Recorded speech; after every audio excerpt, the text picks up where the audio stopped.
ಬೌದ್ಧಿಕ ಸ್ವಾಗತಕ್ಕೆ ಸ್ವಾಗತ. ನಾವು ಯಾವುದೇ ಒಂದು ಹೊಸ ಕೌಶಲ್ಯವನ್ನು ಕಲಿಯುವಾಗ ಒಂದು ಪ್ರಾಯೋಗಿಕ ನಿಯಮವನ್ನು ಪದೇ ಪದೇ ನೆನಪಿಸಿಕೊಳ್ತೇವೆ. ಹೌದು, ಖಂಡಿತ. ಅಂದ್ರೆ ಈಜುವುದನ್ನು ಕಲಿಯುವ ವಿಚಾರವನ್ನೇ ತೆಗೆದುಕೊಳ್ಳಿ. ನೀರಿನ ಸ್ವರೂಪದ ಬಗ್ಗೆ, ಅದರ ಸಾಂದ್ರತೆಯ ಬಗ್ಗೆ, ಅಲೆಗಳ ಚಲನೆಯ ಬಗ್ಗೆ ನೀವು ಎಷ್ಟೇ ಆಳವಾಗಿ ಪುಸ್ತಕಗಳನ್ನು ಓದಬಹುದು, ಗಂಟೆಗಟ್ಲೆ ಧ್ಯಾನ ಕೂಡ ಮಾಡಬಹುದು. ಆದರೆ ನೀರಿಗಿಳಿಯದೆ ಈಜಲು ಬರುವುದಿಲ್ಲ. ಕರಾರುವಾಗಿ ಹೇಳಿದಿರಿ.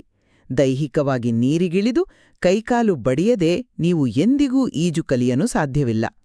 ಭೌತಿಕವಾದ ಕ್ರಿಯೆ ಇಲ್ಲದೆ ಕೇವಲ ಮಾನಸಿಕ ಅಥವಾ ತಾತ್ವಿಕ ಚಿಂತನೆಗೆ ವಾಸ್ತವದ ನೆಲೆಯಿಲ್ಲ ಎಂಬುದು ನನ್ನ ದೃಢವಾದ ನಂಬಿಕೆ. ಸರಿ. ನಮ್ಮ ಆಧ್ಯಾತ್ಮಿಕ ಆಚರಣೆಗಳಿಗೂ ಇದೇ ನಿಯಮ ಅನ್ವಯಿಸುತ್ತದೆಯೇ?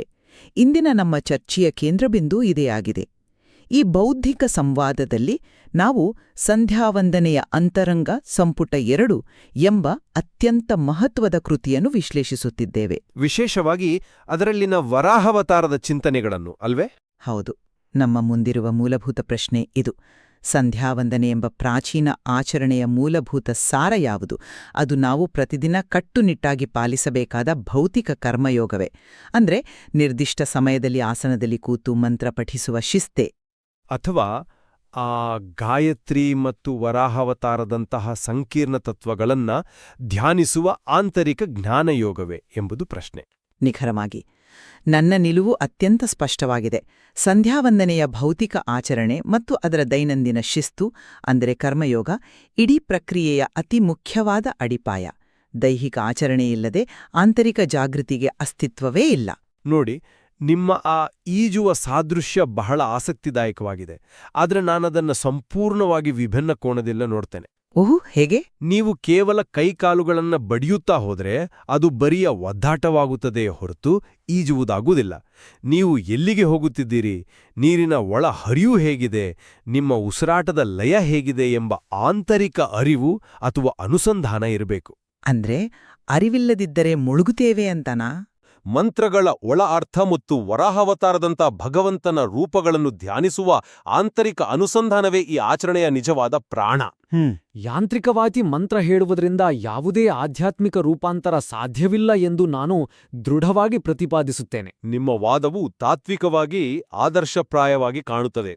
ಆದರೆ ನಾವು ವಾಸ್ತವಿಕ ಜಗತ್ತಿನಲ್ಲಿ ಬದುಕುತ್ತಿದ್ದೇವೆ ಎಂಬುದನ್ನು ಮರೆಯಬಾರದು ಅಲ್ವಾ? ಹೌದು. ನಾನು ಕರ್ಮಯೋಗ ಅಥವಾ ಭೌತಿಕ ಶಿಸ್ತಿಗೆ ಏಕೆ ಅಷ್ಟೊಂದು ಒತ್ತು ನೀಡುತ್ತಿದ್ದೇನೆ ಎಂಬುದಕ್ಕೆ ಈ ಮೂಲ ಕೃತಿಯಲ್ಲಿಯೇ ಬಲವಾದ ಕಾರಣಗಳಿವೆ. ಉಪನಯನವಾದ ದಿನದಿಂದ ಜೀವಿತ ಪರ್ಯಂತವೂ ಮಾಡಲೇಬೇಕಾದ ನಿತ್ಯಕರ್ಮವೇ ಸಂಧ್ಯಾವಂದನೆ ಎಂದು ಗ್ರಂಥ ಸ್ಪಷ್ಟಪಡಿಸುತ್ತದೆ. ಹೌದು, ನಿತ್ಯಕರ್ಮ ಎಂದು ಹೇಳಿದೆ. ಆದರೆ ಇಂದಿನ ವಾಸ್ತವವನ್ನು ನೋಡಿ. ಸಮಯದ ಅಭಾವ, ಪಾಠಭೇದಗಳ ಗೊಂದಲ ಮತ್ತು ಬಾಲ್ಯದಲ್ಲಿ ಸರಿಯಾದ ತರಬೇತಿ ಇಲ್ಲದಿರುವುದರಿಂದ ಎಷ್ಟೋ ಜನರು ಈ ಆಚರಣೆಯನ್ನು ಸಂಪೂರ್ಣವಾಗಿ ಕೈಬಿಡುತ್ತಿದ್ದಾರೆ.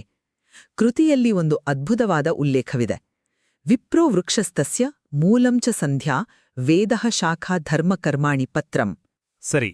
ಅಂದರೆ ಮನುಷ್ಯ ಒಂದು ವೃಕ್ಷವಿದ್ದಂತೆ.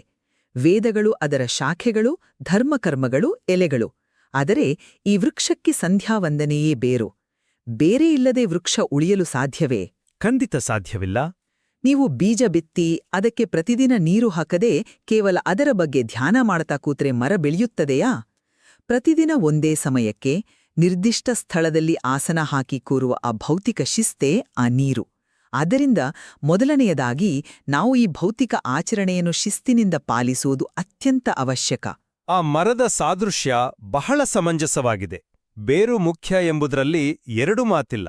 ಆದರೆ ನಾನೊಂದು ಮಾತು ಸೇರಿಸಬೇಕು. ಹೇಳಿ. ಈ 2ನೇ ಸಂಪುಟವು ಸಂಪೂರ್ಣವಾಗಿ ಭಕ್ತಿಯುಕ್ತ ಜ್ಞಾನಯೋಗಕ್ಕೆ ಮೀಸಲಾಗಿದೆ ಎಂಬುದನ್ನು ನಾವು ಮರೆಯಬಾರದು. ಹೌದು, ಮೀಸಲಾಗಿದೆ. ಆದರೆ ಆಚರಣೆ ಬೇಡ ಎಂದು ಎಲ್ಲೂ ಹೇಳಿಲ್ಲವಲ್ಲ? ಆಚರಣೆ ಬೇಡ ಎಂದಿಲ್ಲ. ಆದರೆ ಗ್ರಂಥವು ಸ್ಪಷ್ಟವಾಗಿ ಎಚ್ಚರಿಸುತ್ತದೆ. ಕೇವಲ ಕಾಟಾಚಾರಕ್ಕೆ, ಊಟದ ಆತುರದಲ್ಲಿ, ಶಾಲಾ ಕಾಲೇಜುಗಳಿಗೆ ಅಥವಾ ಕಚೇರಿಗೆ ಹೋಗುವ ಧಾವಂತದಲ್ಲಿ ಯಾಂತ್ರಿಕವಾಗಿ ಮಾಡುವ ಭೌತಿಕ ಆಚರಣೆಯಿಂದ ಯಾವುದೇ ಪರಿಪೂರ್ಣ ತೃಪ್ತಿ ಸಿಗುವುದಿಲ್ಲ. ನಾವು ಮಾಡುತ್ತಿರುವುದು ಕೇವಲ ಪಠ್ಯಪುಸ್ತಕದ ಬಾಯಿಪಾಠವಲ್ಲ, ಅದು ಜಪಯಜ್ಞ. ಭಗವದ್ಗೀತೆಯಲ್ಲಿ ಬರುವ ಯಜ್ಞಾನಾಂ ಜಪಯಜ್ಞೋಸ್ಮಿ ಎಂಬ ಮಾತನ್ನು ಕೃತಿ ನೆನಪಿಸುತ್ತದೆ. ಯಜ್ಞ ಅಂದಾಗ ಸಮರ್ಪಣಾ ಭಾವ ಇರಬೇಕು ಅಂತ ನಿಮ್ಮ ವಾದ. ನಿಖರವಾಗಿ ಗಾಯತ್ರಿ ಜಪ, ಓಂಕಾರದ ಚಿಂತನೆ ಮತ್ತು ವರಾಹಾವತಾರದ ಆಳವಾದ ಅನುಸಂಧಾನವಿಲ್ಲದೆ ನೀವು ಎಷ್ಟೇ ಶಿಸ್ತಿನಿಂದ ಪ್ರತಿದಿನ ಕುಳಿತು ಮಂತ್ರ ಪಠಿಸಿದರೂ ಅದು ಹರಿವಿಲ್ಲದ ನದಿಯಂತೆ ಒಣಗಿ ಹೋಗುತ್ತದೆ. ಅಂತರಂಗದ ಶುದ್ಧಿ ಮತ್ತು ಭಗವಂತನ ಸಾಕ್ಷಾತ್ಕಾರದ ಗುರಿಯಿಲ್ಲದೆ ಆ ಭೌತಿಕ ಶಿಸ್ತು ಕೇವಲ ನಿಮ್ಮ ಅಹಂಕಾರವನ್ನು ಬೆಳೆಸಬಹುದೇ ಹೊರತು ಜ್ಞಾನವನ್ನಲ್ಲ. ಒಂದು ನಿಮಿಷ. ನಿಮ್ಮ ಈ ಯಾಂತ್ರಿಕ ಆಚರಣೆಯ ವಿಮರ್ಶೆಯನ್ನು ನಾನು ಅರ್ಥಮಾಡಿಕೊಳ್ಳಬಲ್ಲೆ. ಯಾರಿಗೂ ಯಾಂತ್ರಿಕವಾಗಿರುವುದರಲ್ಲಿ ಆಸಕ್ತಿಯಿಲ್ಲ.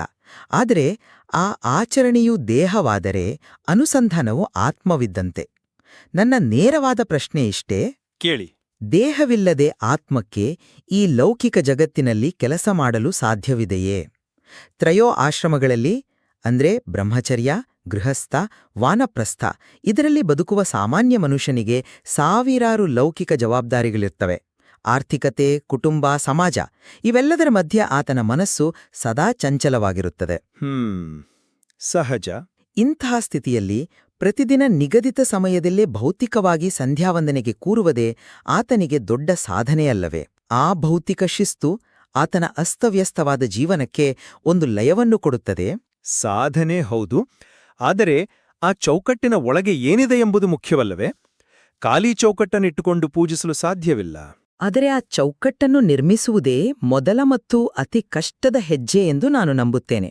ನೀರು ಪ್ರೋಕ್ಷಣೆ ಮಾಡಿಕೊಳ್ಳುವ, ಪ್ರಾಣಾಯಾಮ ಮಾಡುವ ಆ ದೈಹಿಕ ಕ್ರಿಯೆಗಳು ಆತನಿಗೆ ತಾನು ಏನನ್ನೋ ಪವಿತ್ರವಾದದ್ದನ್ನು ಮಾಡುತ್ತಿದ್ದೇನೆ ಎಂಬ ಅರಿವನ್ನು ಮೂಡಿಸುತ್ತವೆ. ನೀವು ಪ್ರಾಣಾಯಾಮದ ಉದಾಹರಣೆ ನೀಡಿದಿರಿ. ಪ್ರಾಣಾಯಾಮ ಕೇವಲ ಉಸಿರು ಒಳಗೆಳೆದುಕೊಳ್ಳುವ ಮತ್ತು ಹೊರಬಿಡುವ ಶ್ವಾಸಕೋಶದ ವ್ಯಾಯಾಮವೇ ಅಲ್ಲ. ಉಸಿರನ್ನು ನಿಯಂತ್ರಿಸುವ ಮೂಲಕ ಮನಸ್ಸಿನ ಓಟವನ್ನು ತಡೆಯುವ, ನರಮಂಡಲವನ್ನು ಶಾಂತಗೊಳಿಸುವ ಸೂಕ್ಷ್ಮ ಪ್ರಕ್ರಿಯೆಯದು. ಹೌದು, ಅದು ದೈಹಿಕ ಕ್ರಿಯೆಯಿಂದಲೇ ಶುರುವಾಗಬಹುದು. ಆದರೆ ನೀವು ಹೇಳುವ ಗೃಹಸ್ಥನಿಗೆ ಆಂತರಿಕ ಪ್ರಜ್ಞೆ ಜಾಗೃತವಾಗದಿದ್ದರೆ ಆತನ ದೈನಂದಿನ ಜಂಜಾಟಗಳಿಂದ ಆತನನ್ನು ಪಾರು ಮಾಡುವ ಶಕ್ತಿ ಆ ಮಂತ್ರಗಳಿಗೆ ಎಲ್ಲಿಂದ ಬರುತ್ತದೆ? ಕೇವಲ ಭೌತಿಕ ಶಿಸ್ತು ಒಂದು ಅಭ್ಯಾಸವಾಗುತ್ತದೆ ಹೊರತು ಅದೊಂದು ಆಧ್ಯಾತ್ಮಿಕ ರೂಪಾಂತರವಾಗುವುದಿಲ್ಲ. ದೇವಋಣ, ಋಷಿಋಣ ಮತ್ತು ಪಿತೃಋಣಗಳನ್ನು ಕಳೆಯಲು ಆಂತರಿಕ ಪ್ರಜ್ಞೆ ಜಾಗೃತವಾಗಲೇಬೇಕು. ಸರಿ, ನೀವು ಆಂತರಿಕ ಜಾಗೃತಿ ಮತ್ತು ಆಧ್ಯಾತ್ಮಿಕ ರೂಪಾಂತರದ ಬಗ್ಗೆ ಮಾತನಾಡುತ್ತಿದ್ದೀರಿ. ಇಲ್ಲಿಯೇ ನನ್ನ ಪ್ರಾಯೋಗಿಕ ಸಂದೇಹಗಳು ಶುರುವಾಗುವುದು. ಕೃತಿಯು ಆಂತರಿಕ ಪ್ರಜ್ಞೆಯನ್ನು ಜಾಗೃತಗೊಳಿಸಲು ಅತ್ಯಂತ ಸಂಕೀರ್ಣವಾದ ಧ್ಯಾನಗಳನ್ನು ಸೂಚಿಸುತ್ತದೆ. ಉದಾಹರಣೆಗೆ ವರಹಾವತಾರದ ಚಿಂತನೆ ಅಲ್ವಾ? ಹೌದು, ಅದೇ. ಗ್ರಂಥದಲ್ಲಿನ ವಿವರಣೆಗಳನ್ನು ಒಮ್ಮೆ ಗಮನಿಸಿ.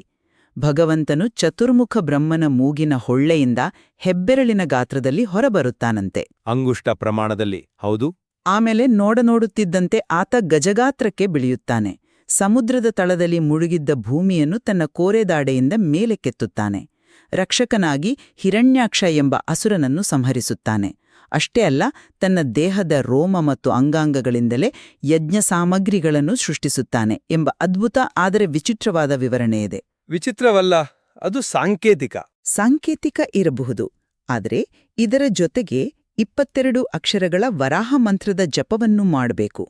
ಈಗ ಪ್ರಾಮಾಣಿಕವಾಗಿ ಹೇಳಿ, ಪ್ರತಿದಿನ ಬೆಳಿಗ್ಗೆ ಎದ್ದು ಆತ್ರದಲ್ಲಿ ಕಚೇರಿಗೆ ಓಡುವ, ಟ್ರಾಫಿಕ್ನಲ್ಲಿ ಒದ್ದಾಡುವ ಒಬ್ಬ ಸಾಮಾನ್ಯ ಮನುಷ್ಯನಿಗೆ ಇಷ್ಟೊಂದು ಆಳವಾದ, ಸಂಕೀರ್ಣವಾದ ದಾರ್ಶನಿಕ ಜ್ಞಾನಯೋಗವನ್ನು ನಿತ್ಯವೂ ಧ್ಯಾನಿಸುವುದು ಪ್ರಾಯೋಗಿಕವಾಗಿ ಸಾಧ್ಯವೇ? ಇದು ವಾಸ್ತವಕ್ಕೆ ತೀರಾ ದೂರ ಎನಿಸುವುದಿಲ್ಲವೇ? ಮೇಲ್ನೋಟಕ್ಕೆ ಇದು ಒಂದು ಕಾಲ್ಪನಿಕ ಕಥೆಯಂತೆ ಅಥವಾ ಅತಿ ಸಂಕೀರ್ಣವಾದ ಪ್ರಕ್ರಿಯೆಯಂತೆ ಕಾಣಬಹುದು. ಅದನ್ನು ನಾನು ಒಪ್ಪುತ್ತೇನೆ. ಆದರೆ ಆ ಸಂಕೀರ್ಣತೆಯೇ ಸಾಧಕನ ಮನಸ್ಸನ್ನು ಲೌಕಿಕ ಜಂಜಾಟದಿಂದ ಮೇಲಕ್ಕೆತ್ತಲು ಇರುವ ಅತ್ಯಂತ ಪ್ರಬಲವಾದ ಸಾಧನ. ಅಂದ್ರೆ ಈ ಕಥೆಯನ್ನು ಧ್ಯಾನಿಸುವುದರಿಂದ ಮನಸ್ಸು ಹತೋಟಿಗೆ ಬರ್ತದೆ ಅಂತನಾ? ಖಂಡಿತ. ಕೃತಿಯು ಇದರ ಹಿಂದಿನ ಅದ್ಭುತವಾದ ತಾತ್ವಿಕ ಮತ್ತು ಮನೋವೈಜ್ಞಾನಿಕ ಕಾರ್ಯವಿಧಾನವನ್ನು ಬಿಚ್ಚಿಡುತ್ತದೆ. ಭಗವಂತನು ಮೂಲತಃ ನಿರಾಕಾರ, ನಿರ್ಗುಣ. ನಮ್ಮ ಮನಸ್ಸಿನ ಸ್ವರೂಪ ಹೇಗಿದೆ ಎಂದರೆ ಅದು ಸದಾ ಚಂಚಲ. ಅದಕ್ಕೆ ನಿರಾಕಾರವಾದದ್ದನ್ನು ಹಿಡಿದಿಟ್ಟುಕೊಳ್ಳಲು ಸಾಧ್ಯವೇ ಇಲ್ಲ. ಅದಕ್ಕೆ ಈ ರೂಪಗಳು ಬೇಕು. ಹೌದು, ಕೃತಿ ಹೇಳುತ್ತದೆ, ತನ್ನ ಭಕ್ತರ ಧ್ಯಾನಕ್ಕೆ ಸುಲಭವಾಗಲೂ ಭಗವಂತ ರೂಪಗಳನ್ನು ತಾಳುತ್ತಾನೆ. ಮನಸ್ಸಿಗೆ ಒಂದು ಆಧಾರ ಬೇಕು. ನೀವು ಉಲ್ಲೇಖಿಸಿದ ವರಾಹನ ಚಿತ್ರಣ ಕೇವಲ ಒಂದು ಪೌರಾಣಿಕ ಕಥೆಯಲ್ಲ. ಅದೊಂದು ರೂಪಕ, ಅದೊಂದು ಮಾನಸಿಕ ಲಂಗರು. ಇದನ್ನೂ ಸ್ವಲ್ಪ ಬಿಡಿಸಿ ಹೇಳಿ. ಒಬ್ಬ ಸಾಮಾನ್ಯ ಸಾಧಕ ಈ ಬೃಹತ್ ವರಾಹವನ್ನು, ಆ ಕೋರೆದಾಡೆಯನ್ನು ತನ್ನ ದೈನಂದಿನ ಪ್ರಜ್ಞೆಗೆ ಹೇಗೆ ಅನ್ವಯಿಸಿಕೊಳ್ಳಬಹುದು? ಆ ಭವ್ಯ ಚಿತ್ರಣದ ಹಿಂದಿನ ಮನೋವೈಜ್ಞಾನಿಕ ಅರ್ಥವೇನು?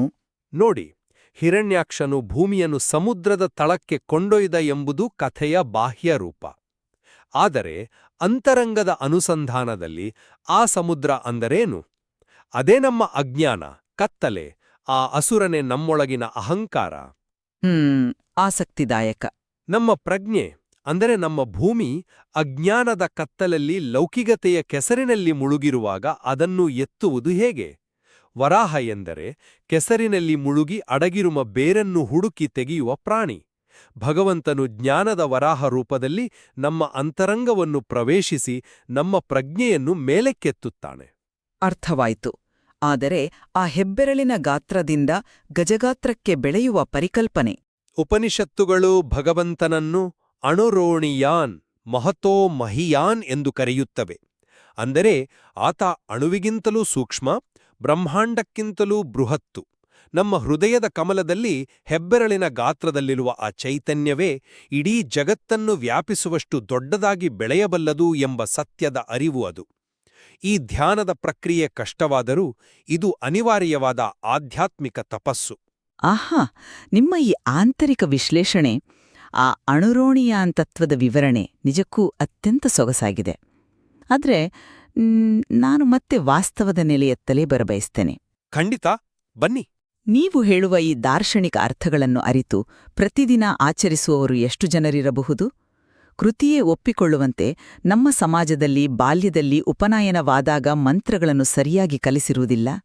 ಕನಿಷ್ಠ ಪಕ್ಷ ಬಾಯ್ಪಾಠವೂ ಇಲ್ಲದಿರುವಾಗ ಅದರೊಳಗಿನ ವರಾಹನ ತಾತ್ವಿಕ ಅರ್ಥವನ್ನು ಹುಡುಕುವುದು, ಅಜ್ಞಾನದ ಸಮುದ್ರವನ್ನು ಕಲ್ಪಿಸಿಕೊಳ್ಳುವುದು ಬಹಳ ಮುಂದಿನ ಹಂತವಲ್ಲವೇ? ಮುಂದಿನ ಹಂತವೇ ಆಗಿರಬಹುದು, ಆದರೆ ಅದೇ ಅಂತಿಮ ಗುರಿ. ಸ್ಥಳದಲ್ಲಿ ಕೂರುವ, ಪ್ರಾಣಾಯಾಮ ಮಾಡುವ ಭೌತಿಕ ಶಿಸ್ತು ಇದೆಯಲ್ಲ, ಆ ಕರ್ಮಯೋಗವೇ ಮನುಷ್ಯನ ಮನಸ್ಸನ್ನು ಮೊದಲು ಹತೋಟಿಗೆ ತರ್ತದೆ. ಆ ಭೌತಿಕ ಪ್ರಕ್ರಿಯೆಯ ನಿರಂತರ ಪುನರಾವರ್ತನೆಯೇ ಕ್ರಮೇಣ ಆಂತರಿಕ ಶುದ್ಧಿಗೆ ದಾರಿ ಮಾಡಿಕೊಡ್ತದೆ. ಆದರೆ ಕೇವಲ ಭೌತಿಕ ಆಚರಣೆಯನ್ನು ನೀವು ದಶಕಗಳ ಕಾಲ, ಅಂದರೆ 30-40 ವರ್ಷಗಳ ಕಾಲ ಮಾಡಿದರೂ ಆಂತರಿಕ ಅರಿವಿನ ಜಾಗೃತಿ ಇಲ್ಲದೆ ಅದು ಕೇವಲ ಒಂದು ಲೌಕಿಕ ದಿನಚರ್ಯೆಯಾಗಿ ಉಳಿಯುವ ದೊಡ್ಡ ಅಪಾಯವಿದೆ. ವರಾಹಾವತಾರದ ಪ್ರಸ್ತಾಪದಲ್ಲಿ ಭಗವಂತನು ಕೇವಲ ರಕ್ಷಕನಲ್ಲ, ಬದಲಾಗಿ ಆತ ಪ್ರೇರಕನಾಗಿ ನಮ್ಮೊಳಗೆ ಇದ್ದಾನೆ ಎಂದು ಧ್ಯಾನಿಸಲು ಹೇಳಲಾಗಿದೆ. ಪ್ರೇರಕ ಶಕ್ತಿ? ಹೌದು. ಪೃಥ್ವಿಗೆ ಆಧಾರವಾಗಿರುವ ಆ ಅಗಾಧ ಶಕ್ತಿಯೇ ನಮ್ಮ ಪ್ರತಿಯೊಂದು ಉಸಿರಿಗೂ, ನಮ್ಮ ಅಸ್ತಿತ್ವಕ್ಕೂ ಆಧಾರ. ಆ ಪ್ರೇರಕ ಶಕ್ತಿಯ ಅರಿವಿಲ್ಲದ ನೀವು ಮಾಡುವ ಆಚರಣೆಗೆ ಜೀವವಿಲ್ಲ. ನೀವು ಮಂತ್ರದ ಬಗ್ಗೆ ಹೇಳಿದಿರಿ. 22 ಅಕ್ಷರಗಳ ವರಾಹ ಮಂತ್ರದ ಕಾರ್ಯವಿಧಾನವನ್ನು ಒಮ್ಮೆ ಅರ್ಥ ಮಾಡಿಕೊಳ್ಳಿ. ಇದು ಕೇವಲ ಶಬ್ದಗಳ ಜೋಡಣೆಯಲ್ಲ. ಮತ್ತೆ ಪ್ರತಿ ಅಕ್ಷರವು ನಮ್ಮ ನರಮಂಡಲದ ಮೇಲೆ, ಉಸಿರಾಟದ ಲಯದ ಮೇಲೆ ಒಂದು ನಿರ್ದಿಷ್ಟ ಪರಿಮಾಣ ಬೀರುತ್ತೆ. ಕೃತಿಯು ಓಂಕಾರದಿಂದ ನೂರಾರು ಅರ್ಥಗಳ ಚಿಂತನೆಯ ಬಗ್ಗೆಯೂ ಮಾತಾಡುತ್ತದೆ. ಓಂಕಾರದ ಆ, ಊ, ಮಾಕಾರಗಳ ಆಂತರಿಕ ಅರ್ಥವನ್ನು ಅರಿಯುವುದು ಕೇವಲ ಭೌತಿಕವಾಗಿ ಕೂತು ಜಪ ಮಾಡುವುದರಿಂದ ಒಲಿಯುವುದಿಲ್ಲ. ಅದಕ್ಕೆ ಬೌದ್ಧಿಕ ಮತ್ತು ಭಕ್ತಿಯುಕ್ತ ಜ್ಞಾನದ ನಿರಂತರ ಪ್ರಯತ್ನ ಬೇಕೇ ಬೇಕು. ಸರಿ, ಹಾಗಾದ್ರೆ ನಾವು ಈ ಆಚರಣೆ ಮತ್ತು ಧ್ಯಾನಗಳ ಅಂತಿಮ ಗುರಿಯ ಕಡೆಗೆ ನಮ್ಮ ಗಮನ ಹರಿಸೋಣ. ಈ ಇಡೀ ಪ್ರಕ್ರಿಯೆಯ ಉದ್ದೇಶವೇನು? ಕೃತಿಯು ಗೃಹಸ್ಥಾಶ್ರಮದ ಬಗ್ಗೆ ಮಾತನಾಡುವಾಗ ಬಹಳ ಪ್ರಾಯೋಗಿಕವಾದ ವಿಚಾರಗಳನ್ನು ಪ್ರಸ್ತಾಪಿಸುತ್ತದೆ. ಧರ್ಮ ಮಾರ್ಗದಿಂದ ಸಂಪಾದನೆ ಮಾಡಿ ಸಂಸಾರ ಸುಖವನ್ನು ಅನುಭವಿಸುವ ಬಗ್ಗೆ ಸ್ಪಷ್ಟವಾಗಿ ಹೇಳುತ್ತದೆ. ಹೌದು, ಅದು ಜೀವನದ ಒಂದು ಭಾಗ. ಅಷ್ಟೇ ಅಲ್ಲ, ಗಾಯತ್ರಿ ಜಪದ ಫಲಶ್ರುತಿಯಾಗಿ ಅಂದ್ರೆ ಮಂತ್ರಪಠಣೆಯ ಫಲವಾಗಿ ಆಯುಷ್ಯ, ಆರೋಗ್ಯ, ಬ್ರಹ್ಮವರ್ಚಸ್ಸು ಮತ್ತು ಯಶಸ್ಸನ್ನು ನೀಡುವ ಭೌತಿಕ ರಕ್ಷಾ ಕವಚದ ಬಗ್ಗೆ ಪ್ರಸ್ತಾಪವಿದೆ. ಬ್ರಹ್ಮವರ್ಚಸ್ಸು ಎಂದರೆ ಮುಖದಲ್ಲಿ ಬರುವ ತೇಜಸ್ಸು, ಸಮಾಜದಲ್ಲಿ ಸಿಗುವ ಮಾನ್ಯತೆ. ಬದುಕಿನ ಹೋರಾಟದಲ್ಲಿರುವ ಮಕ್ಕಳನ್ನು ಸಾಕಿ ಸಲಹಬೇಕಾದ ಒಬ್ಬ ಗೃಹಸ್ಥನಿಗೆ ತನ್ನನ್ನು ಮತ್ತು ತನ್ನ ಕುಟುಂಬವನ್ನು ರಕ್ಷಿಸುವ ಇಂತಹ ಲೌಕಿಕ ಶಿಸ್ತು ಮತ್ತು ಭೌತಿಕ ಫಲಿತಾಂಶಗಳು ಹೆಚ್ಚು ಪ್ರಸ್ತುತವಲ್ಲವೇ? ಹಾಗಾಗಿ ಸಂಧ್ಯಾವಂದನೆಯ ಅಂತಿಮ ಗುರಿ ಒಂದು ಶಿಸ್ತುಬದ್ಧವಾದ ಯಶಸ್ವಿ ಲೌಕಿಕ ಜೀವನವನ್ನು ನಡೆಸುವುದು ಎನ್ನಬಹುದಲ್ಲವೇ? ಇಲ್ಲಿಯೇ ನಾವು ಕೃತಿಯ ಆಳವಾದ ಸಂದೇಶವನ್ನು ತಪ್ಪಾಗಿ ಗ್ರಹಿಸುತ್ತಿರುವುದು. ನೀವು ಹೇಳಿದ ಆಯುಷ್ಯ, ಆರೋಗ್ಯ, ಯಶಸ್ಸು ಅಥವಾ ಬ್ರಹ್ಮವರ್ಚಸ್ಸು ಇವೆಲ್ಲವೂ ಕೇವಲ ಆನುಷಂಗಿಕ ಫಲಗಳು, ಅಂದ್ರೆ ಬೈ ಪ್ರಾಡಕ್ಟ್ಸ್ ಅಂತನಾ? ನಿಖರವಾಗಿ. ನೀವು ಜ್ಞಾನಯೋಗದ ಹಾದಿಯಲ್ಲಿ ನಡೆದಾಗ ತಾನಾಗಿಯೇ ದಾರಿಯಲ್ಲಿ ಸಿಗುವ ಉಪ ಉತ್ಪನ್ನಗಳು ಮಾತ್ರ. ಅವೇ ಅಂತಿಮ ಗುರಿಯಲ್ಲ. ನೀವು ಆಶ್ರಮಗಳ ಬಗ್ಗೆ ಪ್ರಸ್ತಾಪಿಸಿದಿರಿ. ಬ್ರಹ್ಮಚರ್ಯ, ಗೃಹಸ್ಥ, ವಾನಪ್ರಸ್ಥ ಇವೆಲ್ಲವೂ ಶಾಶ್ವತ ನೆಲೆಗಳಲ್ಲ. ಇವು ಕೇವಲ ಮನುಷ್ಯ ದಾಟಬೇಕಾದ ಹಂತಗಳು. ಕೃತಿಯು ಬಹಳ ಸ್ಪಷ್ಟವಾಗಿ ಮುಕ್ತಾಯಗೊಳಿಸುವುದು ಮೋಕ್ಷದ ಪರಿಕಲ್ಪನೆಯೊಂದಿಗೆ. ಮೋಕ್ಷ. ಗೃಹಸ್ಥನಿಗೆ ಮೋಕ್ಷದ ಚಿಂತನೆ ಅಷ್ಟು ಸುಲಭವೇ? ಸುಲಭವಲ್ಲ, ಆದರೆ ಅದೇ ಗುರಿ. ಭೌತಿಕ ಅಪೇಕ್ಷೆಗಳನ್ನು ಹಂತ ಹಂತವಾಗಿ ತೊರೆದು ಧ್ಯಾನದ ಮೂಲಕ ಅಂತಿಮವಾಗಿ ಪಾರಮಾರ್ಥಿಕ ಶಾಂತಿಯನ್ನು ಪಡೆಯುವುದೇ ಜೀವನದ 4ನೇ ಮತ್ತು ಅಂತಿಮ ಮಜಲು. ನೀವು ಗಾಯತ್ರಿ ಮಂತ್ರದ ಉದಾಹರಣೆ ಕೊಟ್ಟಿದ್ದೀರಿ. ಗಾಯತ್ರಿ ಜಪದಲ್ಲಿ ನಾವು ದೇವರ ಬಳಿ ದೈಹಿಕ ಆರೋಗ್ಯವನ್ನಾಗಲಿ ಸಂಪತ್ತನ್ನಾಗಲಿ ಬೇಡುತ್ತಿಲ್ಲ. ನಾವು ಧಿಯೋ ಯೋ ನಃ ಪ್ರಚೋದಯಾತ್ ಅಂತ ಕೇಳ್ಕೊಡ್ತೇವೆ. ಹೌದು, ಅಂದರೆ ನಮ್ಮ ಬುದ್ಧಿಯನ್ನು, ನಮ್ಮ ಪ್ರಜ್ಞೆಯನ್ನು ಸನ್ಮಾರ್ಗದಲ್ಲಿ ಅಂತಿಮ ಸತ್ಯದ ಕಡೆಗೆ ಪ್ರೇರೇಪಿಸು ಎಂದು. ಬುದ್ಧಿ ಸರಿಯಾದ ದಾರಿಯಲ್ಲಿದ್ದರೆ ಆರೋಗ್ಯ ಮತ್ತು ಆಯುಷ್ಯ ತಾನಾಗೇ ಬರುತ್ತದೆ. ಆದರೆ ಭಗವಂತನು ಅಂತರ್ಯಾಮಿಯಾಗಿ ಹೇಗೆ ಕಾರ್ಯನಿರ್ವಹಿಸುತ್ತಾನೆ ಎಂಬುದನ್ನು ಅರಿಯುವ ಮೂಲಕ ಪಡೆಯುವ ಮೋಕ್ಷವೇ ಅಂತಿಮ ಗುರಿ. ಕೇವಲ ಲೌಕಿಕ ಯಶಸ್ವಿಗಾಗಿ ಮಾಡುವ ಆಚರಣೆ ಅಪೂರ್ಣವಾದದ್ದು. ಎಂದರೆ ಒಬ್ಬ ಮನುಷ್ಯ ಗೃಹಸ್ಥಾಶ್ರಮದಲ್ಲಿರುವಾಗಲೂ ಆತ ಸಂಸಾರದ ಜವಾಬ್ದಾರಿಗಳಲ್ಲಿದ್ದರೂ ನಾವು ಈ ಭೌತಿಕ ಜಗತ್ತಿನಿಂದ ನಿರ್ಲಿಪ್ತರಾಗಿಯೇ ಇರಬೇಕು ಎಂದು ನೀವು ಹೇಳುತ್ತಿದ್ದೀರಿ.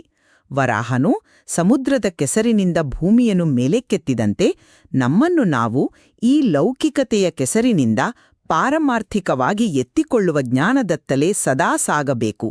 ಅದೇ ನಿಜವಾದ ಸಂಧ್ಯಾವಂದನೆ ಎಂಬುದು ನಿಮ್ಮ ದೃಢವಾದ ನಿಲುವು? ಕರಾರುವಾಗಿ ಹೌದು. ಆ ಆಂತರಿಕ ಎಚ್ಚರವೇ ಜ್ಞಾನಯೋಗ. ಆ ಜ್ಞಾನಯೋಗವೇ ಭೌತಿಕ ಕರ್ಮದ ಜಡತ್ವವನ್ನು, ಆ ಯಾಂತ್ರಿಕತೆಯನ್ನು ಮುರಿದು ದಿನನಿತ್ಯದ ಆಚರಣೆಯನ್ನು ಅತ್ಯಂತ ಜೀವಂತವಾದ ಆಧ್ಯಾತ್ಮಿಕ ಅನುಭವವನ್ನಾಗಿ ಪರಿವರ್ತಿಸುವುದು. ಆ ಅನುಭವವಿಲ್ಲದೆ ಆಚರಣೆಗೆ ಬೆಲೆಯಿಲ್ಲ. ನಮ್ಮ ಈ ದೀರ್ಘವಾದ ಮತ್ತು ಅತ್ಯಂತ ಆಳವಾದ ಚರ್ಚೆಯನ್ನು ಕ್ರೋಢೀಕರಿಸುವುದಾದರೆ ನಾನು ಮಂಡಿಸಿದ ವಾದ ಸ್ಪಷ್ಟವಾಗಿದೆ. ದೈನಂದಿನ ಕಟ್ಟುನಿಟ್ಟಿನ ಆಚರಣೆ ಮತ್ತು ಭೌತಿಕ ಶಿಸ್ತು ಅಂದರೆ ಕರ್ಮಯೋಗವು ಸಂಧ್ಯಾವಂದನೆಗೆ ಒಂದು ದೃಢವಾದ ಅಲುಗಾಡದ ಅಡಿಪಾಯವನ್ನು ಒದಗಿಸುತ್ತದೆ. ಮನುಷ್ಯನಿಗೆ ನಿಯಮಿತವಾದ ಭೌತಿಕ ಚೌಕಟ್ಟಿಲ್ಲದೆ ಯಾವುದೇ ಉನ್ನತ ಮಟ್ಟದ ಜ್ಞಾನ ವಾಸ್ತವದಲ್ಲಿ ಸಾಧ್ಯವಿಲ್ಲ ಎಂಬುದು ನನ್ನ ನಿಲುವು. ಮತ್ತು ನನ್ನ ಸಮರ್ಥನೆ ಏನೆಂದರೆ, ಕೇವಲ ಭದ್ರವಾದ ಅಡಿಪಾಯವಿದ್ದರೆ ಸಾಲದು. ಆ ಅಡಿಪಾಯದ ಮೇಲೆ ನಿಲ್ಲಬೇಕಾದ ಸುಂದರವಾದ ಕಟ್ಟಡವೇ ಆಂತರಿಕ ಅರಿವು. ವರಹಾವತಾರ, ಓಂಕಾರ ಮತ್ತು ಗಾಯತ್ರಿಯ ಆಳವಾದ ಆಂತರಿಕ ಅನುಸಂಧಾನ ಇಲ್ಲದೆ ನೀವು ಎಷ್ಟೇ ಶಿಸ್ತಿನಿಂದ ಮಾಡುವ ಭೌತಿಕ ಕರ್ಮವು ಪ್ರಾಣವಿಲ್ಲದ ಸುಂದರ ದೇಹದಂತೆ. ಜ್ಞಾನಯೋಗವೇ ಸಾಧಕನನ್ನು ಮೋಕ್ಷದ ಗುರಿಯತ್ತ ಕೊಂಡೊಯ್ಯುತ್ತದೆ. ನಿಜ. ನಮ್ಮ ಈ ನಿಲುವುಗಳಲ್ಲಿ ಭಿನ್ನಾಭಿಪ್ರಾಯಗಳಿದ್ದರೂ ನಾವಿಬ್ಬರೂ ಒಪ್ಪುವ ಮತ್ತು ಈ ಗ್ರಂಥವು ಬಹಳ ಅದ್ಭುತವಾಗಿ ಸಾಬೀತುಪಡಿಸುವ ಒಂದು ಬಹುಮುಖ್ಯವಾದ ಅಂಶವಿದೆ ಎಂದು ನಾನು ಭಾವಿಸುತ್ತೇನೆ. ಖಂಡಿತ. ಅದೇನು ಹೇಳಿ. ಸಂಧ್ಯಾವಂದನೆ ಎನ್ನುವುದು ಕೇವಲ ಕಾಟಾಚಾರಕ್ಕೆ ಮಾಡುವ ಒಂದು ಪ್ರಾಚೀನ ಯಾಂತ್ರಿಕ ಪದ್ಧತಿಯಲ್ಲ. ಅದು ಮಾನವನ ಭೌತಿಕ ಹಾಗೂ ಆಧ್ಯಾತ್ಮಿಕ ಜೀವನವನ್ನು, ಕರ್ಮ ಮತ್ತು ಜ್ಞಾನವನ್ನು ಅತ್ಯಂತ ಸುಂದರವಾಗಿ ಸಮನ್ವಯಗೊಳಿಸುವ ಒಂದು ಬಹುದೊಡ್ಡ ವಿಜ್ಞಾನ. 100% ಸತ್ಯ. ಈ ಮೂಲ ಕೃತಿಯಲ್ಲಿ ಅನ್ವೇಷಿಸಲು ಇನ್ನೂ ಹಲವಾರು ಸೂಕ್ಷ್ಮ ವಿಚಾರಗಳಿವೆ. ಉದಾಹರಣೆಗೆ ಧ್ಯಾನದ ಇತರ ಅವತಾರಗಳು, ದಶಾವತಾರ ಚಿಂತನೆ ಮುಂತಾದವುಗಳನ್ನು ಅಧ್ಯಯನ ಮಾಡುವುದು ಇನ್ನೂ ಬಾಕಿಯಿದೆ. ಹೌದು.